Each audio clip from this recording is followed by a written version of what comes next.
Great. So thank you very much, everyone, for being here today. And I'm very delighted to be part of this panel, which is all about how leadership teams, meaning the top executives, CEOs of their organizations, will deliver on the 2020 sustainability goals and commitments that they've made on environment and climate and supply chain. So we have two wonderful speakers and leaders who can speak to this topic directly, and we're going to hear from them a little bit about the journey that each of their companies has undergone. Let me first introduce them and their companies. To my far right is Sandeep Dadlani, who's the president and head of the Americas of Infosys. Infosys, as many of you know, is a leading company in the business consulting, information technology and outsourcing area with about, what, 70,000 employees worldwide? A little bit higher, 200,000. Oh, just a little bit. Oh, just a little bit. My sources weren't that good. Shame on me. Let me then ask you, what are the revenues for 2016, more or less? Do you have that? About 10 billion. 10 billion. Well, I had that right, There you go. but I didn't want to make a mistake. And you're in about 50 countries, right? That's okay. right. So that's one of our companies and one of our leaders. And then we have Hugh Welsh on my immediate right, who's both the president and the general counsel of DSM North America. DSM is also a global company that is based outside of the United States. I forgot to mention, Infosys is headquartered in India, a large multinational company, obviously. And Royal DSM is the global company that Hugh is part of. And they are based out of the Netherlands, and they're a science-based company active in health, nutrition, and materials. And I'm gonna hope that I got these facts right. Your revenues for last year are around 8 billion euros. Is that correct? So far, so good. So far, so good. You're in about 50 countries. Maybe a few more. A few more. Okay, good. And then about 20,000 employees. Spot on. Okay, great. So Google didn't hurt me on that one.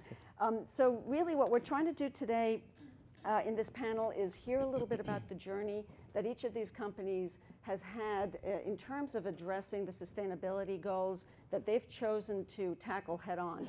And each of their stories is a little different. They're obviously very different kinds of companies. I think it'll be a very interesting conversation.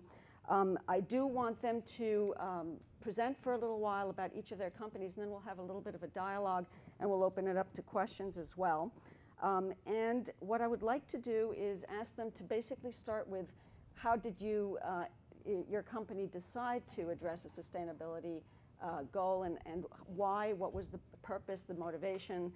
And then go into a little bit of the genesis of the sustainability initiative that they chose, how they developed it, why the business case was compelling, and what the end game is. Where are they, and where do they want to go? And with that, I'll just introduce myself very briefly too. I skipped over that. I'm Andrea Bonin-Blanc. I'm the CEO and founder of my own firm called GEC Risk Advisory. I provide advice in governance and ESG risk. And I used to be an in-house executive at several companies as well, overseeing corporate responsibility, ethics, and at one point, general counsel as well. So with that, I'm going to start with Hugh. Please give us your sort of journey and your story. Oh, so where did the journey begin? Yes. Well, the journey began for us in 1902. So DSM, the acronym DSM, stands for Dutch State Mines. In 1902, the Dutch government got very upset with the coal barons in Germany and Belgium and decided to exploit the coal reserves in the Netherlands and started Dutch State Mines, a coal mining company, state-owned, headquartered in the Netherlands. And the company survived World War I, the Great Depression, Nazi occupation, and continued. And so, you know, the culture of our company was actually born at that time. We became a very resilient, gritty, tough kind of company to weather all those challenges. But the sustainability angle really began in around 1958. And you'd say, 1958, who was talking about sustainability in 1958? Well, the board of directors of DSM at that time took a look around and said, you know, there's these other reserves that are beginning to be exploited, like natural gas or oil. And maybe the coal mining business isn't the greatest business to be in long term. And so from a corporate Darwinistic point of view, they said, you know, we're going to need to adapt our business to the world around us if we're going to survive and keep a sustainable enterprise moving forward. So at the peak of their performance, when they had 88,000 employees in the Netherlands, produced 40% of the energy in the country, they decided to get out of the coal mining business. And instead they moved further up the chain to try to make things like toluene and benzene and a lot of industrial chemicals. And it proved very prescient, because in 1964 the Dutch government decided to shut the mines down. And had the company not began that evolutionary adaptive process earlier on, the company would have ended right then and there in 1965. Over the years, the company became slightly more sophisticated, moving into more engineering plastics and industrial chemicals. Until 1988, the company became publicly traded. So the Dutch government decided it wanted to monetize some of these assets it had in Dutch state mines, and listed the company on the Amsterdam Stock Exchange, and slowly sold its shares off until around 1998, when the company became fully publicly traded. And that's really, I think, where our sustainability, in the sense that everyone in the room understands, began. Where we looked at our portfolio at the time, and we were a big industrial chemical, petrochemical company, and realized the future wasn't in these businesses. And so we spent the next few years slowly selling off all of those different parts of our industry. So transforming our portfolio completely, moving out of industrial chemicals, out of petrochemicals, and buying companies like Roche Vitamins, getting into the nutrition business, or Gis Berkatis, a big fermentation company in the Netherlands that makes food ingredients, or getting into the pharmaceutical business with our business down in North Carolina, and completely transforming the portfolio to meet the changing demands of the world. And even today, when we sit back and we set our strategic plans, we're looking through a sustainability prism at all times. We're looking at our different business lines and trying to make decisions as to what we're going to acquire or what we're going to divest based on the changing needs of the world. So we look, what are we good at in DSM? We're great at nutrition. So we're going to acquire more nutrition businesses and get much more engaged in the nutrition space. What else are we good at? Well, we're great at fermentation. Maybe we can make bio-based plastics, biofuels. We move into those businesses. It moves also further down the line. So when we make decisions on R&D and innovation, those decisions are again through a sustainability prism. We'll make decisions to invest in things like sustainable aquaculture. We made an announcement 2 weeks ago that we're going to be able to use our fermentation processes, which we developed in the food side, to produce an aquaculture feed that enables farm-raised fish to have very high levels of omega-3 without using any wild-caught fish. Some of you may not know that 70% of the fish harvested actually get fed to other fish in an aquaculture sense. We use our technology in, say, in the animal nutrition field to come up with new microorganisms or new molecules to reduce methane emissions from cows. Most of you probably know, who work in the corporate social responsibility space, that one of the top greenhouse gas emissions in the world is methane coming out of the front end of a cow. We can stop the burping in the cows. We can feed those cows this thing and reduce methane emissions by 60%. We can enable every country in the world to meet its Paris Agreement pledges if they all just ate this feed. Many of you think of disruptive technology in terms of SpaceX and Tesla and technology, and you're looking to the stars as to how disruptive technology is going to be introduced. I'd ask you to look at under your feet today. It's carpet. I mean, carpet is probably the least sexy material that you can think of. Well, we just created a way to completely disrupt the carpet industry. Carpet is the number 2 things that goes into landfills here in the United States. Number 1 is diapers. We have the means by which to make a fully recyclable carpet now, where we can take the carpet, bring it back to the plant that manufactured it, melt it back down, make brand new carpet out of it. We can actually pay the consumer to sell us the carpet back. You can imagine how disruptive that might be in a business model sense, where you no longer have to buy carpet, you lease carpet. And every 4 months, somebody comes in and takes the carpet out and gives you a brand new carpet. I mean, these are just a couple of examples of how, when you look at your business through a sustainability lens, through a circular economic lens, through a bio-based lens, it completely changes the way that you do mergers and acquisitions. It completely changes the way that you invest in R&D and in innovation. But a lot of this is just rhetoric. I mean, you really can't drive change in a company with just rhetoric. It's great to build a fantastic culture, a culture of grit and resilience and innovation, but we also have to touch folks' remuneration. And I think when we talk about how we lead our teams to make the changes necessary to drive our businesses in this direction, we had to change our bonus structure in DSM. And so I believe we're one of the few publicly traded companies in the world that actually ties all of our executives' long-term and short-term variable pay, so our annual bonuses and our stock options, to sustainability targets. So half of my variable pay is tied to things like our annual water usage, our greenhouse gas emissions, our capacity to help our customers become more sustainable. And if you look at our annual report, we run an integrated annual report like more and more companies do today. You'll find that we report out on things not just financial. We don't just report on EBITDA and cash flow and ROCE. We're also reporting out on employee engagement, diversity, employee lost work time due to injury. We're talking on planet metrics as well.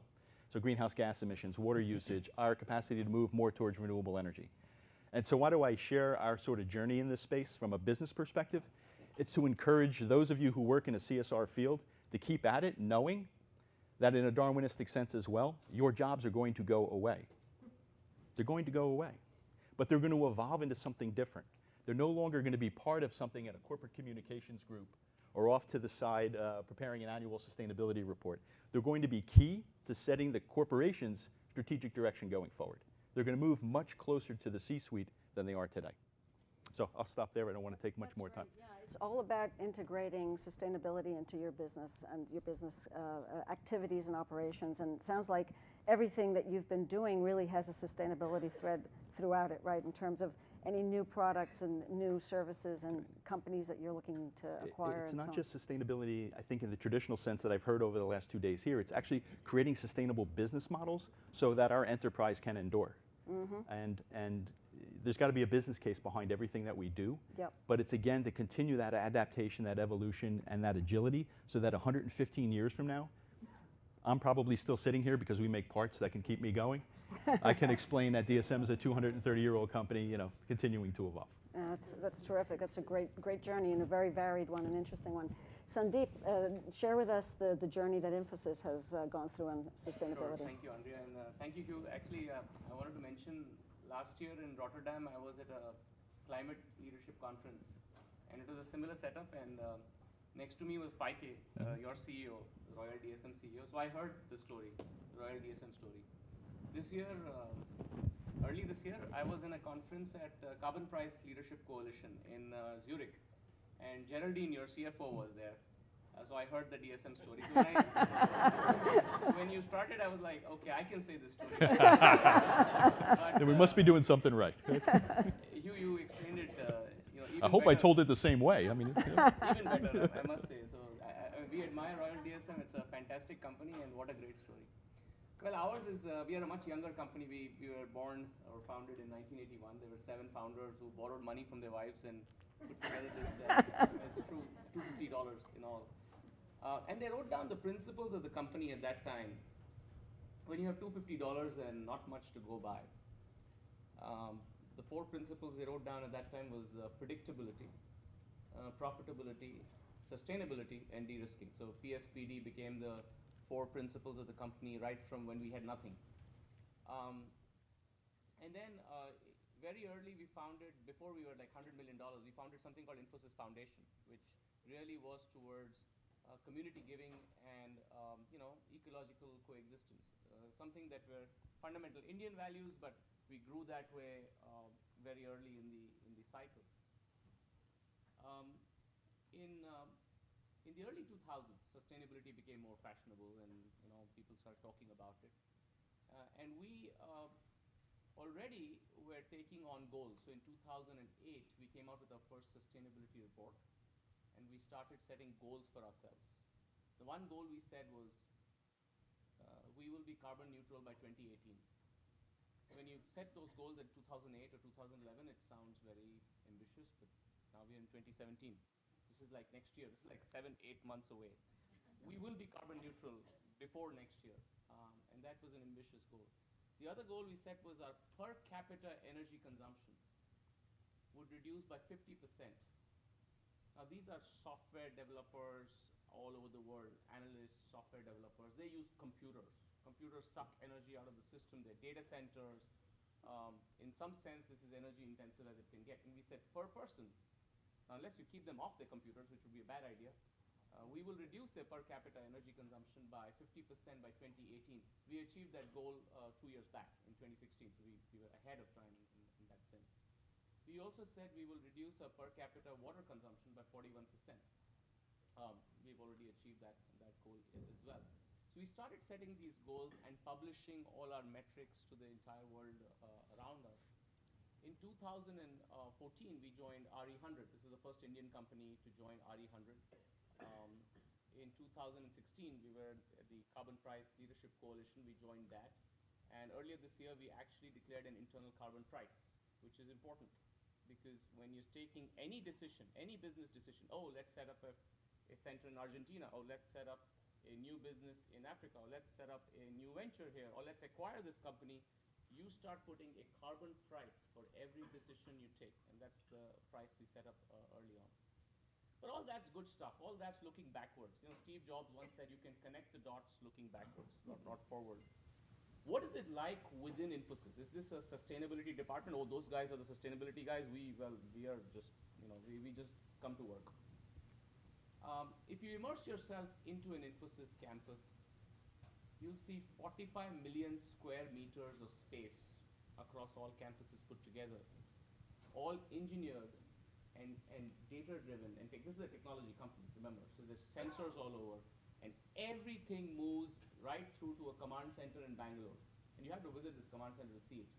Every elevator, every chiller, every fluid in every chiller is controlled remotely through data and technology. Therefore, emissions are controlled, water consumption is controlled, energy consumption is controlled, all through a central command center. There are more than 5,000 smart energy meters all over. There are more than 500 smart water meters all over. We invested in an air quality company. Why would a technology company invest in an air quality company? Well, now we have air quality sensors all over because the air quality in many of these countries is not very, very good. So this is an entirely data-driven, telemetry-driven, we talk about Internet of Things. We are controlling the entire company's footprint through the Internet of Things. And that helps us control all our emissions, sustainability goals, and so on. Let's dive into the Hyderabad campus. Hyderabad is about a 200-acre campus. About 30,000 people exist there. And they're all young, average age 27. First of all, when a new recruit comes in, he's already impressed, or she's already impressed. She's seeing rainwater getting harvested, all of the rainwater, all organic waste in the campus. 100% of it is transported into biogas stoves, which then powers the kitchens in the cafeterias, and so on. So organic waste is completely taken care of. And then she notices something else. There's 11 megawatt solar plant right next to the campus, on the roofs and next to the campus, that's basically powering the campus. That campus is off the grid. It doesn't rely on any state-owned power company. It's 100% renewable. Across the company, we have 46% renewable. We'll be 100% renewable by next year. So that's how it matters to an employee, to a millennial who comes in and starts working for Infosys. This is what attracts her to Infosys more than anything else. Let's dive into the Palo Alto office. It's a small office, and it's an open office, small conference rooms on the side. The CEO sits in the Palo Alto office as well. Right in the middle are a few interns. They don't work for Infosys.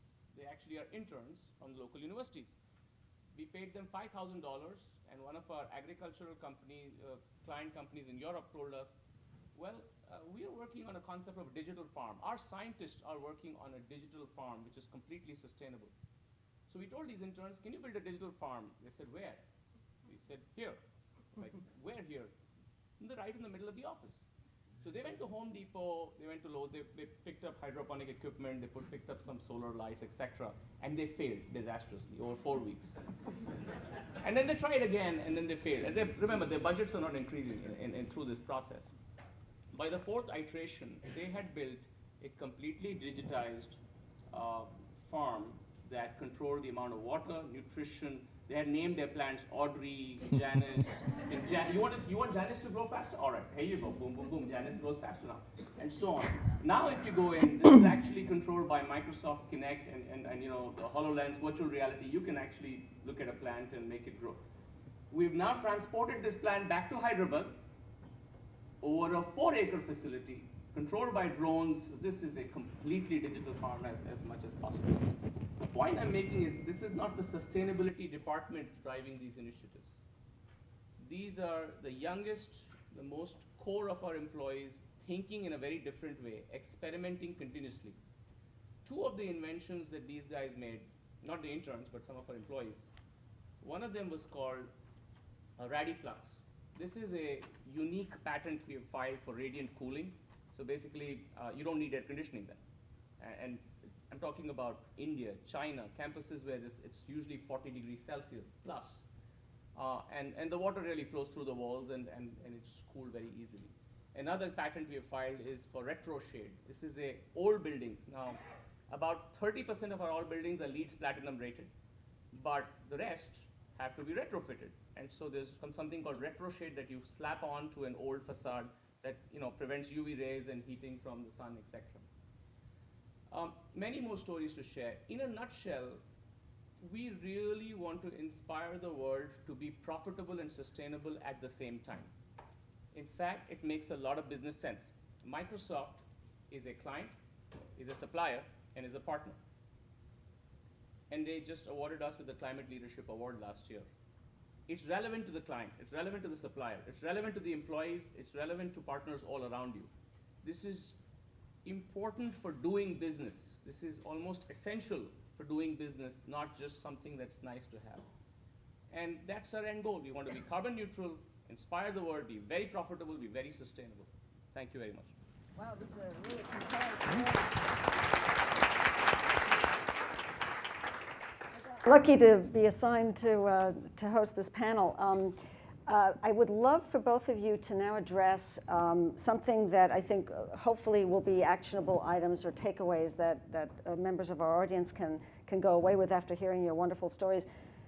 Tips on the business case that they can make back to their C-suite, their board of directors, whomever they're talking to, that will get them several steps further. The companies that are struggling, that are weak in this area, that are a little bit tentative. What are your 2-3 top things that you could give to these individuals to go back and kickstart or wake up their programs? Hugh, if you'd like. I mean, one big one is tying sustainability goals to compensation.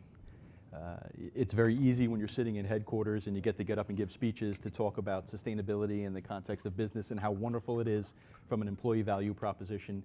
But it's really hard to win the hearts and minds of plant managers and marketing and sales directors who are in engineering plastics or in fibers or in different types of businesses unless it's somehow tied back to comp.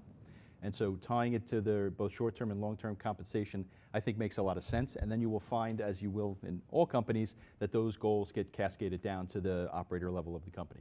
So that would, in my mind, would be the #1 reason to really get these sustainability targets embedded in the operational side of the business. But how do you get the CEO or the executive team that's kind of half-hearted about this to even think about putting it into performance? They have to be convinced otherwise, right? That it makes Sure. sense from other profitability. So you have to show them the business case for it. Yeah. And you're not going to do it anyway unless there's a business case behind it. And solar is a perfect example. Mm-hmm. And my anecdote would be, we have a massive 50-acre solar field in Belvedere, New Jersey, tied to one of our old vitamin manufacturing plants. And you wouldn't think that you'd want to build a giant solar field in New Jersey to run a vitamin plant, and neither did the plant manager. Mm-hmm. Until he understood that his bonus was tied to us reducing our greenhouse gas emissions and moving more towards renewable energy. And then he became much more amenable to considering this option and actually hearing the business case behind it, such that this plant now runs 75% on renewable energy. It's at significantly lower cost, which gives us a little bit higher margins and helps us run a more profitable business. Mm-hmm. There has to be a business case behind every decision, sure. Articulate a business case behind every decision that's going to be made. Certainly. Sandeep? Yeah, the only thing I'll add is, every time we have taken a decision on sustainability, it has inevitably reduced our costs. It has inevitably impressed a client who was evaluating us across competitors. So everything else being equal, they chose Infosys because Infosys was more sustainable. Hopefully Royal DSM will choose us soon. Every time an employee walks into the campus, and today a 27-year-old computer engineer has a lot of choices. They choose Infosys because everything else being equal, this is a better place to work. It has its heart in its right place. So the business case can be made many different ways. What you need is a board spokesman, somebody who's passionate about it. So, You couldn't hear me all this event? You could. Okay, thank you. Otherwise, I'll repeat the whole thing again. Kidding. Every time you take a business decision here, it can be linked to sustainability very, very easily. But if the CEO is truly somewhat half-hearted about it, which would be disturbing, I know your CEO is not. He is full-hearted about it, and so is mine. But if a CEO is half-hearted about it, then the best thing is to link it to clients, to employees, to suppliers, and that would make all the sense. I couldn't agree more with you that if you can link it back to key stakeholders that you depend on for your revenues, for talent, and that sort of thing, it really makes a lot of sense. Hugh, you've mentioned a few times the issue of performance incentives and management. Who started that at your company? Did it come from the top? Did the CEO do it? Or was there some other sort of motivation that impelled that particular policy, which I totally believe in. I think that's where you put the rubber meets the road. It's where you get the teeth that motivates people. Yeah, it was started by our CEO in 2010, and it was first sort of piloted with the top 30 in the company. Mm-hmm. And but they were easy, right? We're all evangelical about sustainability, so it was easy there. It got more difficult after that. Mm-hmm. But now I think it's readily embraced by everyone in the company worldwide, and folks really look to see whether or not we're meeting our targets, not just for remuneration purposes, but because they feel that working for a purpose-driven company is a pretty cool thing. Sandeep, do you have something like that going on in your organization? We have a enterprise risk management framework, which is important for us because we face global risk, economic risk, talent risk, etc. A central part of that is sustainability risk. So this is first a survival issue. This is not just it's a nice to have item in the appendix of a 18-slide deck. Oh, we also have sustainability. That's not it. This is central to the enterprise risk management framework. The chief operating officer, I think I got a lot of ideas from Hugh here in terms of linking it to the variable pay of every individual. But here it all rests back to the chief operating officer, who is the board spokesman for sustainability, who will bring in sustainability in every aspect and so on. So that's how it's integrated into the central decision making. Mm-hmm. Well, we have a couple of excellent questions that have come in, so let's address those. Let's start with actually the second one, which is addressed to Hugh. How did your CFO react when your CEO put the performance targets in place? I will say that our CFO at the time did not readily embrace these types of metrics. I mean, our CFO is, as you might imagine, is on the road meeting with investors. Investors are somewhat confused when they see that the company's pay metrics are not just tied to financial performance. Mm-hmm. So we got a new CFO. And, and I will say the new CFO is evangelical like the rest of us in embracing these targets. And for her, it's also because of the feedback that she gets from the external analyst and investor community. That maybe back in 2010, this wasn't top of mind in the investor community, but today, whether you're meeting with buy or sell side analysts, with your current shareholders, with your insurers, they all want to know what your long-term risk management plan is across these lines. And so if you have a sustainable business model, it sets them at ease. And I think more and more you're capturing a premium in the equity market as a consequence of making this embedded in the operational organization. We have another question from Anonymous. The previous one was from Anonymous as well. Both companies are part of RE100. How do you plan on meeting those goals? On-site or off-site renewables, RECs, et cetera. So Hugh, if you want to start. Yeah, I mean, we're building solar farms across a lot of our different operating sites, not just in the United States, but around the world. We've actually embraced the solar business. You know, this old coal mining company is now a leader in renewable energy. We make coatings for solar panels. We make backsheets for solar panels. But more and more, we're also looking to find ways to bundle with our competitors, with our customers and others to buy renewable energy from wind power and trade credits that way. So we'll too be hopefully at 100% at least renewable electricity by 2025. But we're a company that makes stuff, lots of stuff, and that's a challenge. But I'm relatively confident we'll get there by using some of the RE100 tools. Great. Yeah, and we're not that asset intensive, so in some sense it's easier for us compared to DSM. We'll get there next year. Mm-hmm. We're already halfway there.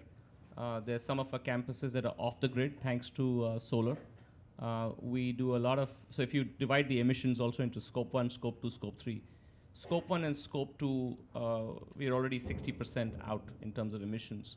Scope 3, we have a lot of social projects to buy carbon offsets ourselves, create carbon offsets ourselves.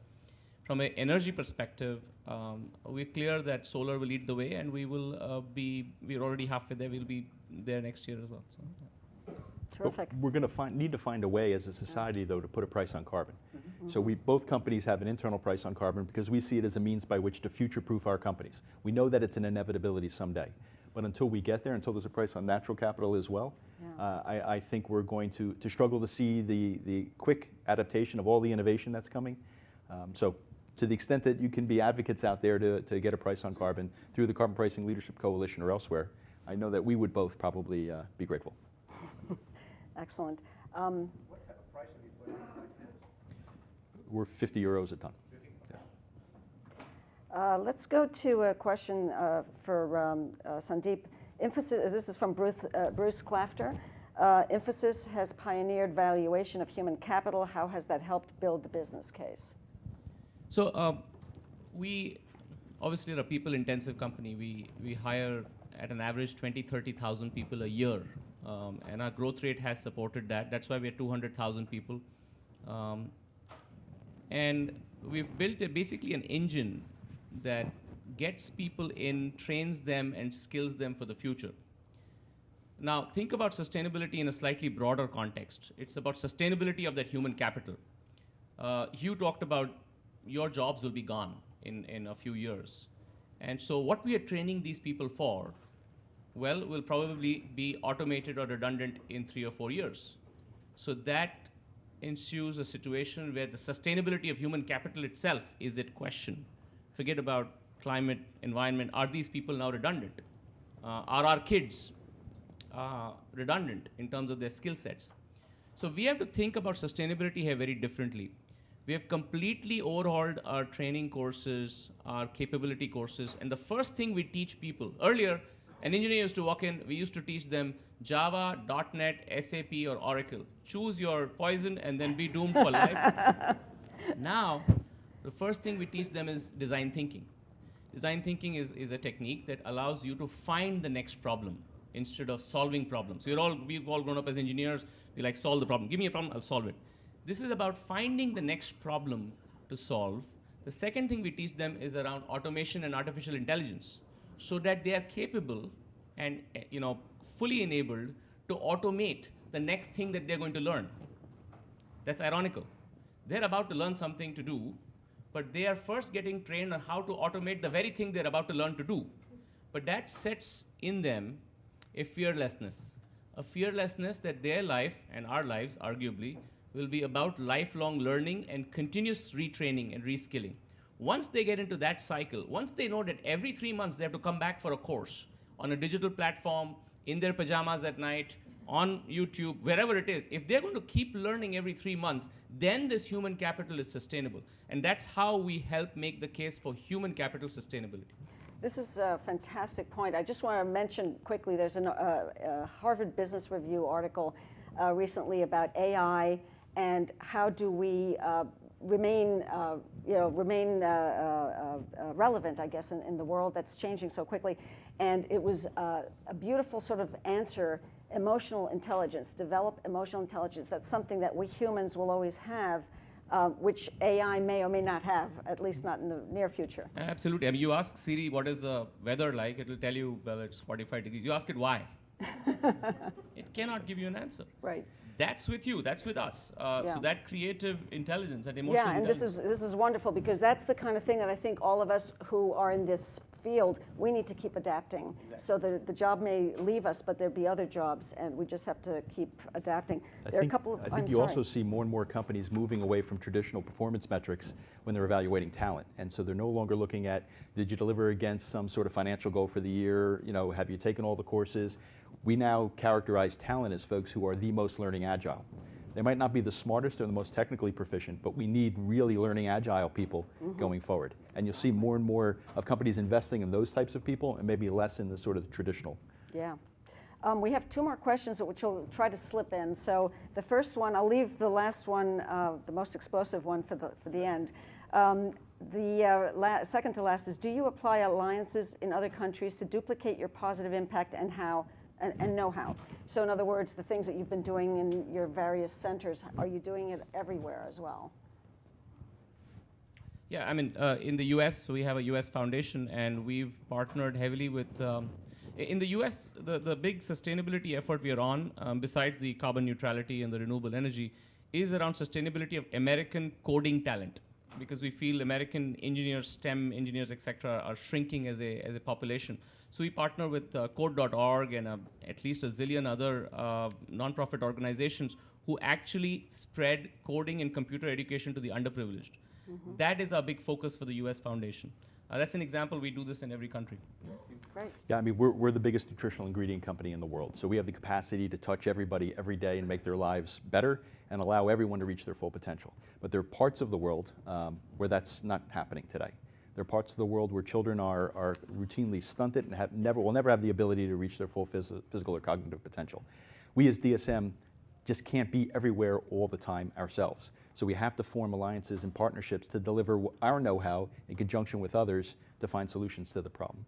A recent one is a business we call Africa Improved Foods, which we just opened last month. We'll have our official launch in May, and it's a large-scale nutritious food manufacturing plant in Kigali, Rwanda, that'll enable every child in Rwanda to have access to the nutritious food that they need to reach their full potential. That is partially owned by DSM, but it's also owned by folks like IFC in the World Bank, CDC in the UK, FMO in the Netherlands, sort of non-traditional partners for the private sector. That enables us to hedge our risk from a financial point of view, still deliver our know-how, let these organizations meet their mission, and let this business grow at scale in Rwanda, not just meeting the needs of the folks there, but allowing aid agencies like the World Food Program or USAID to buy local, to buy a locally produced product that's sourced from smallholder farmers in the area that creates a bit of a virtuous cycle around economic growth. Today, this plant's running, as you might imagine, 24/7 to produce food to go to Sudan, Somalia, Yemen, and other places. This is one way that I think that when you have the credibility in the international community as a company that really is sustainable and purpose-driven, you can find these non-traditional partners that help you scale up very quickly in different parts of the world. Fantastic. Well, we're going to end with hopefully a brief answer from each of you. How will the recent Trump administration affect your efforts towards your 2020 sustainability goals, if at all? Hugh, would you like to start? Yeah, I mean, it's so timely today, right? The president's going to sign an executive order today, backing out of the Clean Power Plan, but I don't think it's going to address the Paris Agreement. I actually wrote a letter to President Trump yesterday, and thanked him for some things. So thanked him for some comments around reducing the corporate tax burden in the United States. Thanked him for some comments around reducing the regulatory burden in the United States. And at the same time, letting him know that we made an additional $30 million foreign direct investment in Iowa to build an enzyme plant so that we can produce clean and renewable energy at our cellulosic ethanol facility there. And it's sort of a backhanded way of saying, hey, look, we're a large multinational company. We'd love to grow in the United States. But if you're going to step away from sustainability goals, if you're going to step away from all of the work that's been done in the past around the renewable fuel standard, around the Paris Agreement, around what happened in Marrakesh, then we're going to look to do business elsewhere. I think it's a change, but from the business community, we have to find a way to work with the new administration. And rather than just rail against it, and this is my opinion as Hugh Welsh, not DSM's opinion, rather than just rail against it, we have to find a way to work with them and help them see that you can do both, be sustainable and create jobs, create economic growth, create U.S. energy independence. That wasn't a very short answer. Appreciate that. That's great. Sandeep. I am like you. I actually wrote a tweet to Donald Trump, which he actually read. Look, I mean, I think the Trump administration, all the drama aside, seems to be more business friendly. That's our early impression.